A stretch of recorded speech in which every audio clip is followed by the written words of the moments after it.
created using Powtoon. Hi, it's Jason Troy Medium. Welcome to another episode of Ask Jason. Within the past couple episodes, I've talked about interdimensional beings, different energies that are playing with us, energies that are around us that are impeding the progress of our awakening, stuff that's, I guess, trying to infiltrate or to stop or block or to, I guess, make you repeat different cycles or keep you into a cycle pattern that doesn't allow you to move forward within your soul progress. So I'm just going to do a little bit of an explanation, or I guess a more of a detailed episode here, just to give you the understanding of what's taking place here. So just to give you a background on with my awakening. There's different layers or levels of an awakening, but there's also other people on the planet that have incarnated purposely to help and assist other people, almost like we've come in under the radar. We're the ground crew. So you can label them starseeds, you can label them light workers, but this process, if you wanted to do some research on this, there's a lot of stuff. Dolores Cannon has some great information on that. She talks about the 3 waves of incarnations, been coming in since the 50s and so on. So depending on where you're at with it, if you're in your 60s to 40s to 30s to 20s. Now I've got kids that are age ranges from 4 years old all the way to 10, and I can tell you this: my children are the ones that are the most advanced and most wise. They're, because they don't have any of the programming.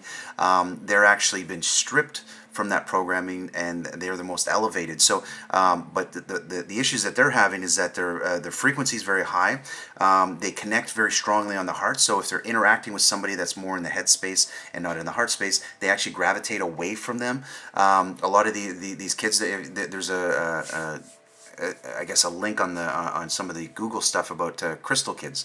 So when you get into a meditative state, or if you're doing a reading such as I do when I do readings for people and so on, and I read when I tune into these kids, their energy is very faceted. So it's very bright, but it looks like a crystal. So it's very faceted. It's got a lot of rainbows in it. So you may see some terms: rainbow kids, crystal kids, and so on. Now with the indigo revolution, or the indigo infiltration, that's more of a purple indigo type of color. With the kids that have been coming in, they're part of the wave as well. So because I'm more of an indigo adult, my frequency when I was born, I didn't have a lot of this programming as well, but I did have to go through some things within my upbringing and so on. As I suggested before, I was heavily bombarded with a lot of the religious aspects that are the control aspects on the planet. Now, if you wanted to go back within your experiences since you came into the incarnation, you may start to see some patterns, and that's what I did. I started to see patterns that were placed within the blocking or the suppression of my energy. It's almost as if they were starting to coil or to place some kind of a cap over top of my development. So think of your starseed light, or the light that's inside of you. There's a lot of layers of energy. It could be from a lot of the incarnations that you've been in, coming before this time that you've incarnated. So what they'll do is it's almost like they tag you. So they know that your light is so bright. So you're almost like if you were to take the metaphor of a hockey game. So you're almost like the star player on the ice. You're scoring a lot of goals. So they know that once you reach your full potential, or you reach your full awakening, they're going to hit you harder. So what they do is they place a lot of these obstacles in your way. So if you were a kid, I guess in my instance, I'm coming from a family that was separated. My father was a very aggressive male. He, emotionally, there was a lot of verbal type of suppression. My parents got separated, so I moved in with my stepfather. Exact same energy as my dad's energy, which was more of this verbal type of suppression. I can't do it. You're not going to be able to do this. This is not going to happen.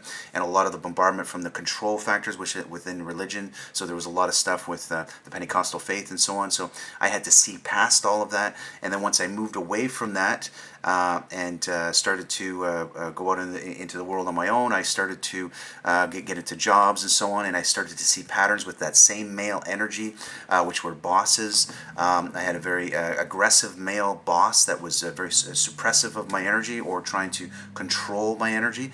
I had to move away from that, so I could see there was patterns that I needed to move through, but I had to identify it first in order to make change. You can't make a change unless you know what you need to change. So I started to see those patterns. Now, going through this process, I can tell you this: you're not alone. So there's a lot of things within your environment, even with in the ethers, your guides and your team and so on, that are trying to wake us up on a very it's almost like a sub level. So watching for a lot of synchronicity. Synchronicity is a factor that is helping and assisting us to get out of our head and go, whoa, what was that? It's almost like pulling you into the now moment, because everything on the dimension is to pull you away from seeing these cycles or seeing where you're stuck. And I started to see a lot of synchronicities. There are a lot of people of my soul family, my soul team. There was an instance where I had saw this one guy that was very connected on a heart level. I would see him 3 or 4 times within the same day. I was actually driving in my car at one point. This was like after the 3rd time I saw him, and I could feel this energy in my head say, look to your left. And his car was driving right beside me on a road that there's no way. Why would he be? Eventually I had to talk to him. I said, "Are you following me?" But at the end of the day, it was just synchronicity. It just kept. I wasn't listening to it, and it just kept trying to. So if you start to see the patterns, you're going to see where you're going to be, I guess, pushed through the process, very gently guided, or sometimes, very similar to with my kids, is like if I'm showing them how to ride a bike, eventually you have to let go of the bike, so you may fall. Don't beat yourself up. You just got to get back up. So a lot of times, in order for me to get my attention of my children, if they're on an iPad or an iPhone, they're distracted, they're focused on that, and if I'm trying to talk to them or trying to get their attention, I have to put something and place it in front of them in order for them to see me or to see what I'm trying to get them to look at. So I may even throw something at them, like a ball or something. So you may get hit with some things that may, sometimes it hurts. So this process can be a very fluid process. I've always talked about this as a wave. So it's a wave of energy. There's a lot of energy that's hitting the planet now, but there's a wave of energy that's coming in, and you can actually research this. There's a lot of stuff on YouTube. It's called the X wave.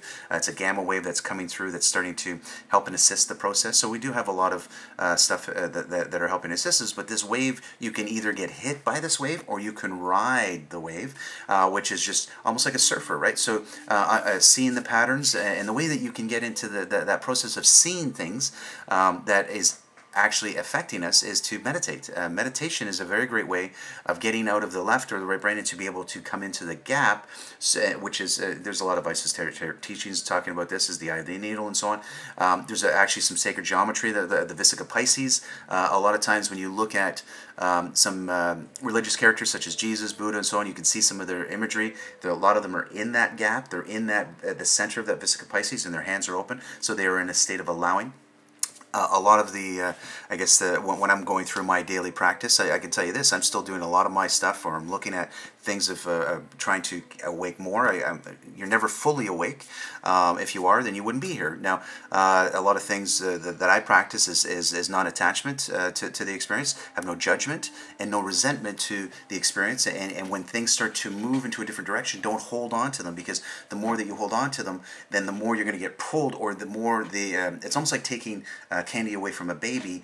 Once you release it, you may go through a process of crying or releasing and so on. So allow yourself to release this energy. Now, the frequencies that are around us, once you start to get into this place to see things, because I can tell you this is scientific. Now, you can go and research this, like everything that I say on these episodes, I don't like to say that, this is the truth. You got to find this out for yourself. Now, this is scientific, that this is about the body and so on. Now, the eyes, we can only decode 10% of the light spectrum. So you're not seeing infrared, gamma ray, so on. So you only have 10% of the spectrum. You have access to 10% of what is in the environment. So what's happening in the 90%? And that's a big question to answer. So another thing too is the brain power, the brain activity. You only have access of 10% of the frontal lobe. The other 90% is actually, it's operating on automatic pilot. You don't have to think to have your hearts and lung move, your organs move automatically. So the brain power, the capacity, you only have 10% access to what your potential is. And the third thing is that your DNA, supposedly they say this, is that 10% of it is turned on and 90% they call junk DNA. So my next question is why?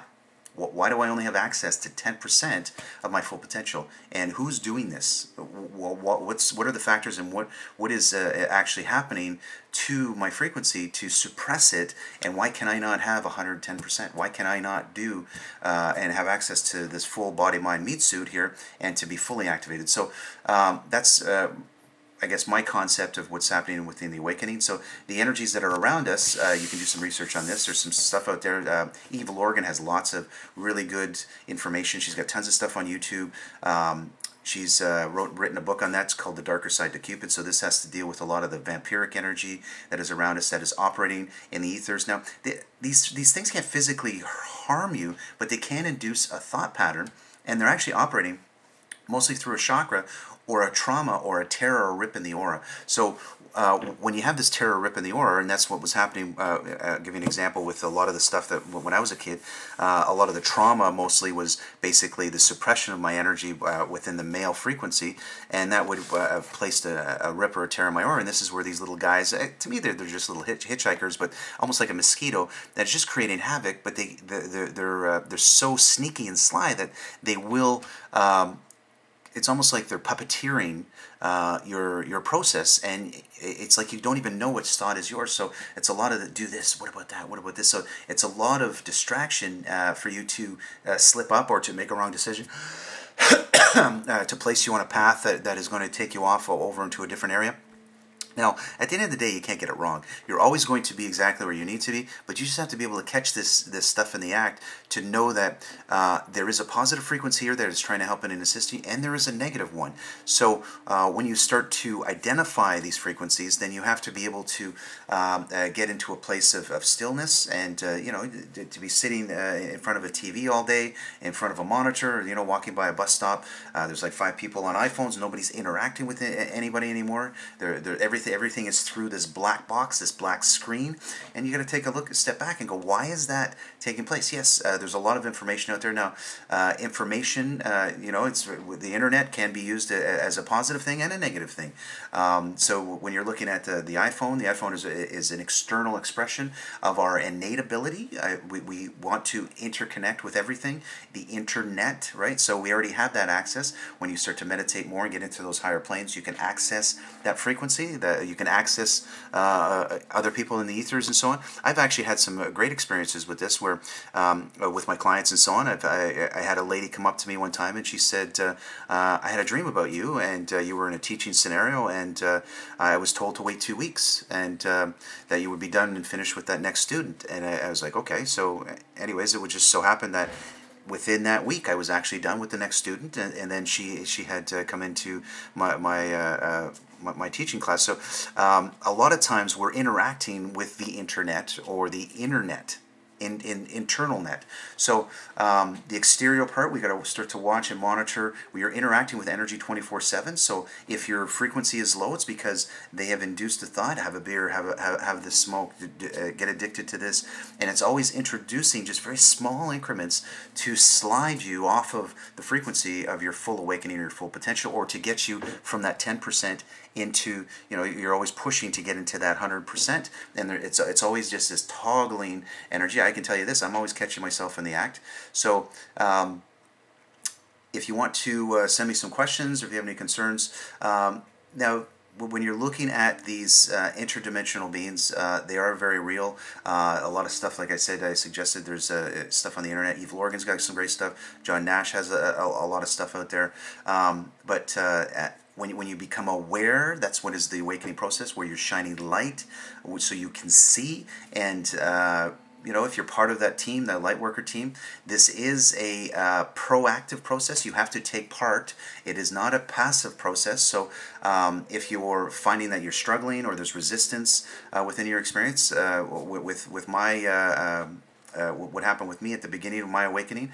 My background, I was a sales guy for a long time. I worked with a lot of design teams. We were doing a lot of research and development, rapid prototyping, research design with aerospace, automotive, medical, military, and defense guys.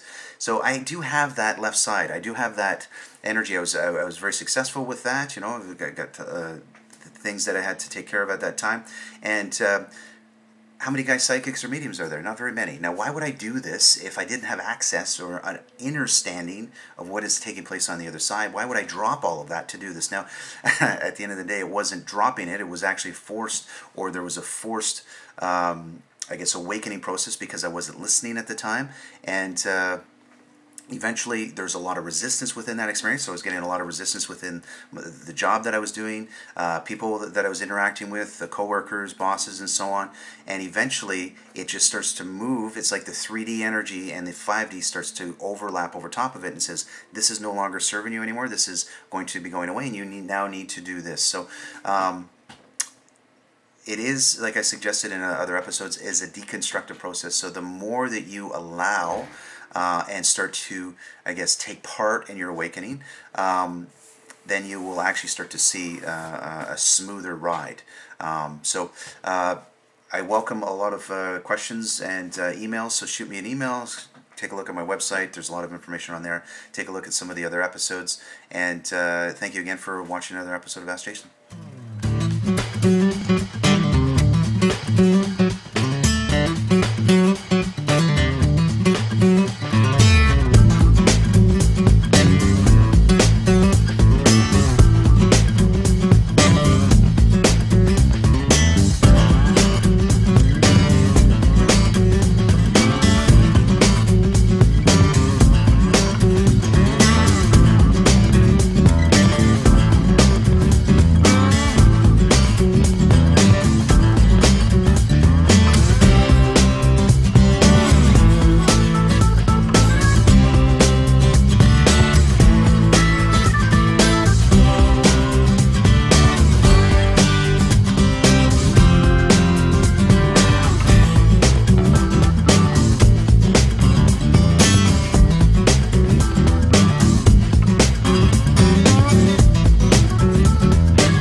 Created using Powtoon.